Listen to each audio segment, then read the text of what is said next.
Hello বন্ধুরা, তোমরা সবাই কেমন আছো? আশা করছি তোমরা সবাই গরমে আমার মতো ঘামে একদম ভিজে ভিজে চুপচুপে হয়ে যাচ্ছো। তো যাই হোক, জোকস অ্যাপার্ট, একদমই নয়, জোকস অ্যাপার্ট বললে হবে না। আমাদের কলকাতায় এখন মোটামুটি সব জায়গাতেই 40-র ওপরে টেম্পারেচার হয়ে গেছে, আর আমি তো গলে গলে পড়ে গেছি। দেখতেই পাচ্ছ আমার মুখের অবস্থা। তোমাদের সামনে আসবো বলে শুধুমাত্র একটু লিপস্টিক লাগিয়েছিলাম, বাকি সবকিছু লাগালেই তো গলে গলে পড়ে যাব। তো যাই হোক, আজকে থাম্বনেল দেখে তো বুঝতে পেরেই গেছো, আজকে আমি বানাচ্ছি পনির অ্যান্ড মাশরুম চিলি। কিন্তু আসল ব্যাপারটা হচ্ছে এটা আমি ল্যাদ খেতে খেতে বানাবো। হ্যাঁ ভাই, গরমকালে এই এত গরমের মধ্যে বাইরে তো যাওয়ার প্রশ্নই নেই, খুব দরকারি কাজ না থাকলে। আর সারাদিন এসিতে থাকার পরেও আমার এরকম ঘাম হচ্ছে, বুঝতেই পারছো। সেই জন্য আমার সব থেকে মেন কাজ সারা দিনের মধ্যে এটাই হচ্ছে ল্যাদ খাওয়া।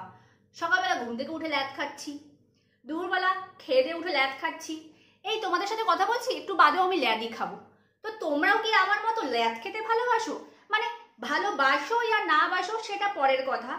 এত গরমে বাঁচার জন্য কি শুধু তোমরা ল্যাদই খাচ্ছ? আর তোমাদের মনে হচ্ছে ভালো ভালো টেস্টি টেস্টি খাবার খাওয়া যাক, কিন্তু রান্নাঘরে যেতে ভয় লাগছে ওই গরমের মধ্যে? দেন স্টপ থিঙ্কিং। আমি আজকে তোমাদেরকে ল্যাদ খেতে খেতে কি করে টেস্টি খাবার বানাতে হয়, তাও আবার টাপ্পি মারা, সেটাই তোমাদেরকে দেখাবো। আমি আজকে বানাবো chilli mushroom and paneer duo.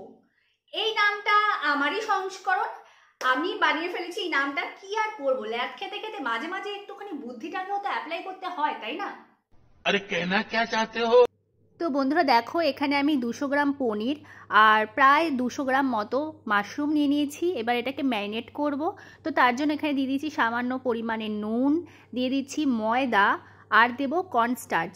ময়দা আর কর্নস্টার্চ দিয়েই কিন্তু রেস্টুরেন্ট স্টাইল চিলি পনির, চিলি চিকেন সব কিছু হয়। তো দেখতেই পাচ্ছ আমি এতটাই ল্যাদ যে প্যাকেটে নামমাত্র একটু ছিল কর্নস্টার্চ, তো প্যাকেট ধরেই উল্টে দিয়েছি, তাই জন্য ছড়িয়ে ছিটিয়ে একাকার অবস্থা।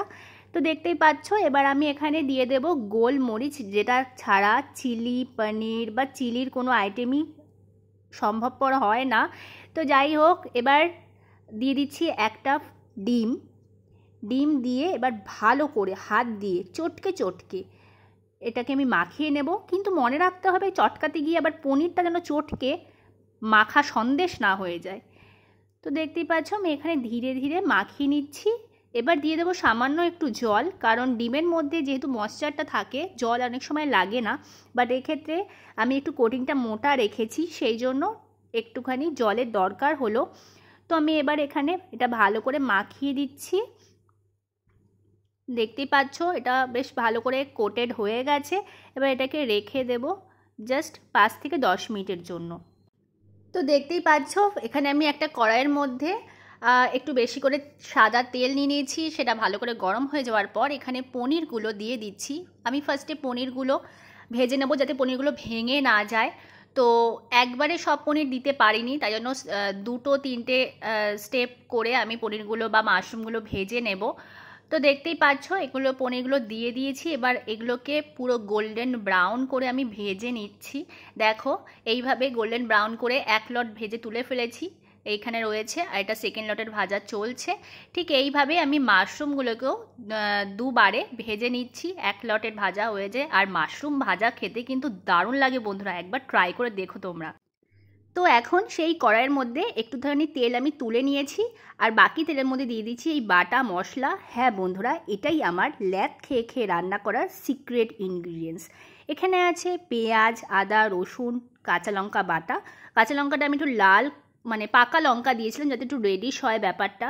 তোমাদের পরিমাণ মতো তোমরা মশলাটা কম বেশি করে নেবে। আমি এখানে মোটামুটি অল্প মশলাই দিয়েছিলাম, দেখতেই পাচ্ছ। তো এই মশলাটাকে আমি এখন ভালো করে হাই ফ্লেমে কষিয়ে নেব যাতে র গন্ধটা সবজি থেকে চলে যায়। তো যাই হোক, এসব ভুল বকতে বকতেই আমি রান্নাটা করে ফেলছি আর তোমাদের সাথে শেয়ার করছি। তোমরা কতটা মজা পাচ্ছ অবশ্যই জানিও। এবার দেখো মশলাটা কষে যাচ্ছে, প্লাস আমি এর মধ্যে স্বাদ মতো একটু নুন দিয়ে দিলাম, একটু অল্প করে।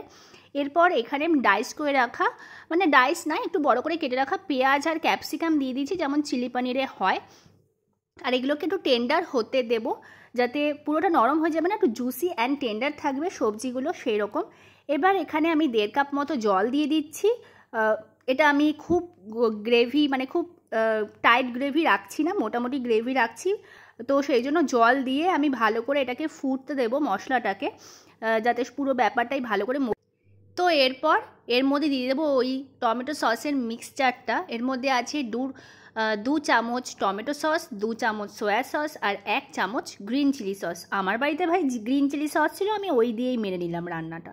তো যাই হোক, তোমাদের বাড়িতেও যা আছে তাই দিয়েই রান্না করে নিও। আর এখানে দেখতে পাচ্ছ পুরো জলটা ভালো করে ফুটে গেছে, আর এখানে পনির আর মাশরুমটা আমি দিয়ে দিচ্ছি। একটু হাই ফ্লেমেই ভালো করে নেড়ে নেব। আর এরপর আসবে সেই মেন ইনগ্রিডিয়েন্টস, যেটা হচ্ছে কর্নস্টার্চ স্লারি। তো এখানে আমি 2 চামচ কর্নস্টার্চ আর একটুখানি জলের মধ্যে মিশিয়ে নিয়েছি। তোমরা তোমাদের পরিমাণ মতো কতটা গাঢ় করবে কি কতটা ড্রাই করবে সেটা তোমাদের মতো করে তোমরা করে নিও। তো দেখতে পাচ্ছ এখানে হয়ে গেছে, আর সঙ্গে দেওয়ার সঙ্গে সঙ্গে এটা পুরো ড্রাই মানে জলটা টেনে নিচ্ছে, ময়েশ্চার করে নিচ্ছে। আর দেখতে পাচ্ছ এটা তোমাদের হয়ে গেছে। আর এবার জাস্ট প্লেটে সার্ভের পালা। তো প্লেটে তো আমি দিয়ে দিয়েছি, আমি জাস্ট ওয়েট করছি কতক্ষণে তোমাদের সাথে এই বকবকটা বন্ধ করব আর খাওয়াতে মনোযোগ দেব। भाई मजा आया। তো বন্ধুরা, আমার তো রান্নাটা কমপ্লিট হয়ে গেছে। আর দেখতেই পাচ্ছ রান্নাটা কমপ্লিট করতে গিয়ে হাতটা দেখেছো কত চকচক করছে, এটা শুধু এই ঘামের জন্য। তো যাই হোক, আজকের ভিডিওটা তোমাদের কেমন লাগলো অবশ্যই জানিও। চেষ্টা করেছি একটুখানি রান্নাটাকে মজাদার, একটু শর্ট টেকনিকে করার জন্য, বাট টেস্টটা কিন্তু অ্যাজ অলওয়েজ যেমন চিলি পনির বা চিলি মাশরুমের হয় সেরকমই করার চেষ্টা করেছি। তোমাদের ঘরে যাই আছে না কেন সেই দিয়ে জাস্ট বানিয়ে ফেলো, মনটাকে ভালো রাখো, চিল মারো, কারণ গরমটা বাইরে প্রচুর হাই। সো মাইন্ডটাকে চিল রাখার দরকার বস। তো যাই হোক, আজকে ভিডিওটা এখানেই শেষ করছি। দেখা হচ্ছে তোমাদের সাথে খুব শিগগিরই একটা নতুন ভিডিও নিয়ে। আর খুব তাড়াতাড়ি আসছে আমার বেস্ট ফ্রেন্ডের জন্মদিন, তারও ভিডিও তোমাদের সাথে শেয়ার করবো অবশ্যই।